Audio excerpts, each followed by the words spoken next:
Wala namang ganun sa Biblia na yung nakapag-masturbate ay wala ng kapatawaran. Wag namang ganun. Wala tayong turong ganun, ano? Na kung nakapag-masturbate ang isang tao, wala ng kapatawaran. Walang ganun turo sa Biblia. Meron tinatawag ang mga tao na lesser evil. Ibig sabihin, masama, pero hindi masyadong masama, lesser siya. Halimbawa, yung isang babae o lalaki na nagkahiwala yung mag-asawa dahil yung mag-asawa yung asawang lalaki nagtrabaho sa barko, nagtrabaho sa abroad, hindi sila magkasama nung asawa.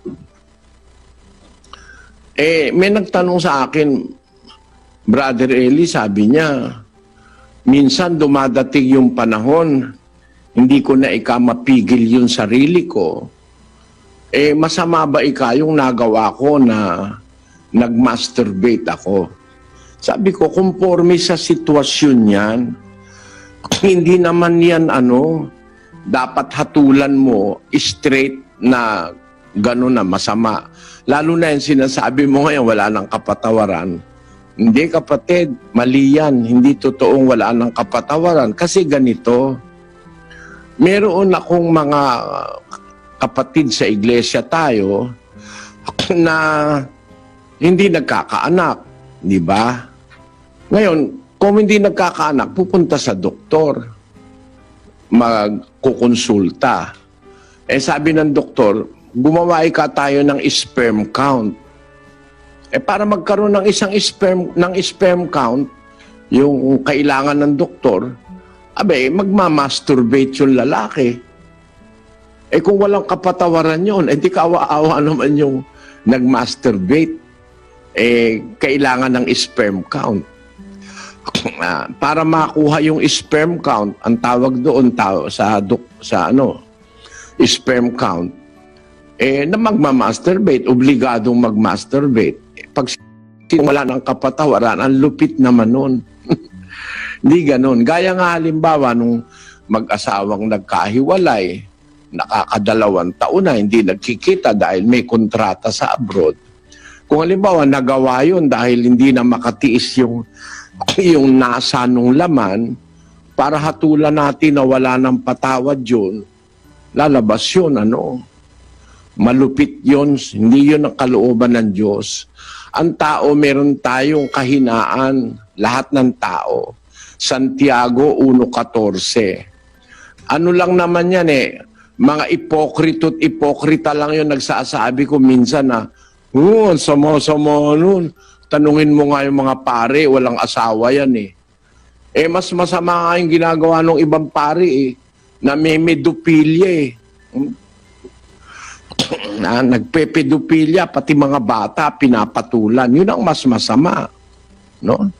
Ano ginagawa ng mga pare na hindi nag-aasawa, mga obispo, mga kardinal, yung papa sa Roma, ano ginagawa nun? Di ba? Santiago 1:14. Pakinggan mo kapatid. Kundi ang bawat tao ay natutukso pagka nahihila ng sariling masamang pita at nahihikayat. Ang tao, merong masamang pita, merong nasa ng laman. Parang, kasi tayo'y laman, meron tayong nature. Ang nature natin, parang nature din ng hayop. Magkapareho yung hayop at saka tao Sa maraming mga areas of life, pareho lang ang tao sa hayop. Basahin natin ang Ecclesiastes 3:10 o 3:19. Sapagkat ang nangyayari sa mga anak ng mga tao ay nangyayari sa mga hayop. Sa makatwid bagay, isang bagay ang nangyari sa kanila. Kung paanong namamatay ang hayop, gayon namamatay ang tao. Oo, silang lahat ay may isang hininga, at ang tao ay wala ng karangalang higit sa hayop, sapagkat lahat ay walang kabuluhan. 18 ngayon, kapatid na Daniel. Sinabi ko sa puso ko, dahil sa mga anak ng mga tao, upang subukin sila ng Diyos at upang kanilang makita na sila'y mga hayop lamang. Maraming aspeto ng buhay, kapatid, na para tayong hayop. Meron tayong, ang tawag doon, naturalesa, karnal. Ano? Yung ating carnal nature, parang hayop din. Yung hayop, nakakaramdam din yun ng ng tawag doon, masamang pita ng laman. Yung pita ng laman, kaya nga ako naintindihan ko ito. Alaga ako ng baboy. May alaga akong baboy na isa. Tawag nga namin Pinky. Pinapakain ko yon, nasa bahay ko. Pumapasok sa bahay ko. Malinis kasi siya. Yung mga pinag-anuhan namin ng mga pinagbalatan namin ng mga gulay, kinakain niya. Kasi nagtitinda nga kami ng kakanin. Ngayon, may dumating na araw, ayaw siyang kumain. Ayaw siyang kumain. Parang dumadaing siya. Mag-isa lang naman siya doon sa bahay namin, doon sa Betis, sa Pampanga.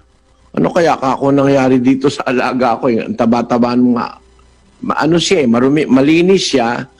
Tapos kaya ang tawag namin Pinky, kulay pink siya. Maputi siya tapos pink. Hindi siya kumakain. Na ano kaya nangyari? Baka ako may sakit. Pinatignan ko sa veterinaryo. Ayan pala brother namamaga yung puwerta. Naglalandi yan. Ibig sabihin, nung naglalandi yung dumating yung kanyang period na pwede na siyang manganak. Naglalandi yung baboy. Yun ang tawag sa Tagalog hindi mo naman pwedeng sisihin yung baboy na bakit siya naglalandi. Yun ang process ng para magparami ng baboy, para makain ng tao. Yun. Ganon din sa baka, sa manok.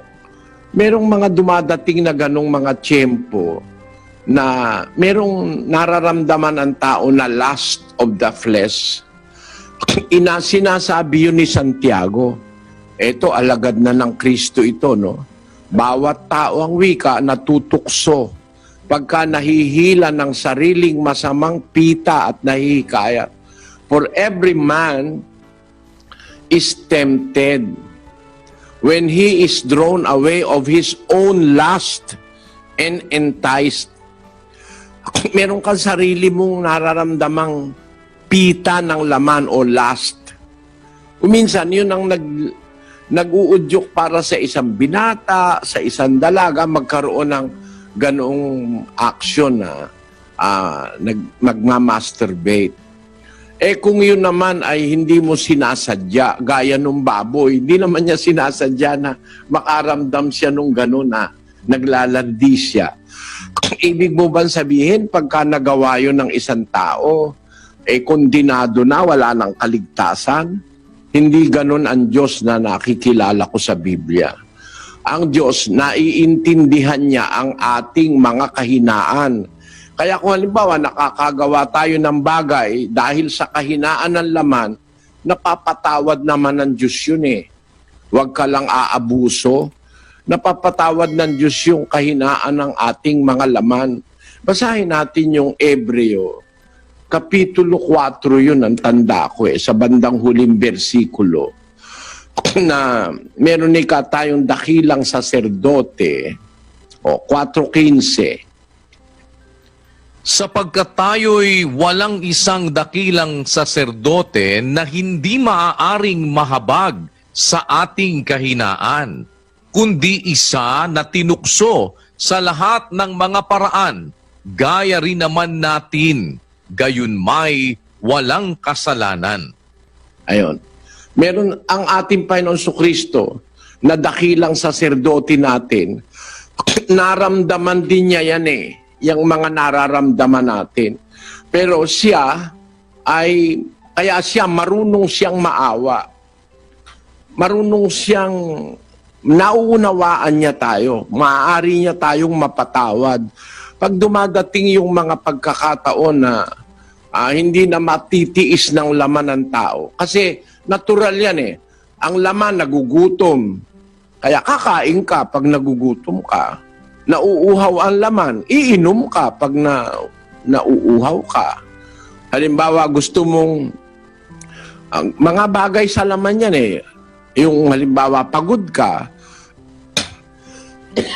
pagpapahinga ka, dahil pagod ka eh. Inaantok yung laman mo gustong matulog eh, matutulog ka. No? Yun dumadating yun, cycle yun eh. Dadating yung matutulog ka, aantukin ka, gugutuming ka, mauuhaw ka, mapapagod ka. Kasama sa cycle ng katawan, yung ovulation period ng babae. Nararamdaman ng babae yon na naghahanap siya nung gusto nung kanyang laman. Ganon din naman yung lalaki. Kaya nga ang sabi ni Pablo, kung hindi ka na makakapigil, mabuting mag-asawa kaysa masunog. Basahin natin ang 7:9 ng unang Korinto. Ngunit kung sila'y hindi makapagpigil, ay magsipag-asawa, sapagkat magaling ang mag-asawa kaysa mangagningas ang pita. Kumbaga, pag nag-asawa ka, hindi ka na matutukso kung kani-kanino pa. Meron kasi iba-iba ang ginagawa para makaraos, pupunta sa massage parlor, pupunta sa mga tawag doon, prostitution din, pupunta kung kani-kanino para makaraos, masama lalo yun. Kaya ang sabi ng salita ng Diyos, kung hindi mo na mapigil, mas mabuti yung mag-asawa. Kasi magaling ang mag-asawa kaysa magningas ang pita. Kaya yung mga pare, nagtataka ako ba't bawal mag-asawa eh. Mas magaling yung mag-asawa, sabi ng Diyos eh, kaysa mamedophilia ka eh. Kaysa yung mga madre ang buntisin mo, mas magaling mag-asawa ka na. Mga apostol nga, nag-asawa eh. Yung mga ibang apostol may asawa. Para ipagbawal mo pag-aasawa, merong cycle yan tao. Meron niyang nararamdaman sa laman. Ewan ko kung naiintindihan ninyo. Ayoko kasi nung ako kagaya nung ibang pastor na parang mga ipokrito-ipokrita. Pag hindi mo matanggap yung nature, lalabas ipokrita ka, ipokrito ka. Ang masasabi ko sa iyo, kapatid na Philip, kung ang nagawa mo ay bunga lang nung talagang hindi mo na kasi natiis, hindi naman ibig sabihin wala ka ng patawad na mapapahama ka na, punta ka na sa impyerno. Hindi ganun. Nauunawaan ng Diyos ang ating pagkatao. Siya ang gumawa sa atin eh. Sa isang talata ng awit 103, versikulo 14. Sapagkat nalalaman niya ang ating anyo, kanyang inaalaala na tayo'y alabok. Kaya nagpapatawad siya eh. Pagka yung dahil sa pagkaalabok natin, nakagawa tayo ng kasalanan, napapatawad niya yun kasi nalalaman niya eh. Umpisahan mo sa 12, kapatid na Daniel. Sa 11. Sapagkat kung paanong ang mga langit ay mataas kaysa lupa, gayon kalaki ang kaniyang kagandahang loob sa kanila na nangatatakot sa kanya. Kung gaano ang layo ng silanganan sa kalunuran, gayon inilayo niya ang mga pagsalangsang natin sa atin. Kung paanong ang Ama ay naaawa sa kaniyang mga anak, gayon naaawa ang Panginoon sa kanilang nangatatakot sa Kanya. Sapagkat nalalaman niya ang ating anyo, Kaniyang inaalaala na tayo'y alabok. Kita mo kapatid, nauunawaan ng Diyos yun para sabihin mo, hindi ka napapatawarin, mali yun. Naintindihan tayo ng Diyos pagka meron tayong mga nagagawang mali dahil sa kahinaan ng ating laman, napapatawad ng Diyos yun, kapatid.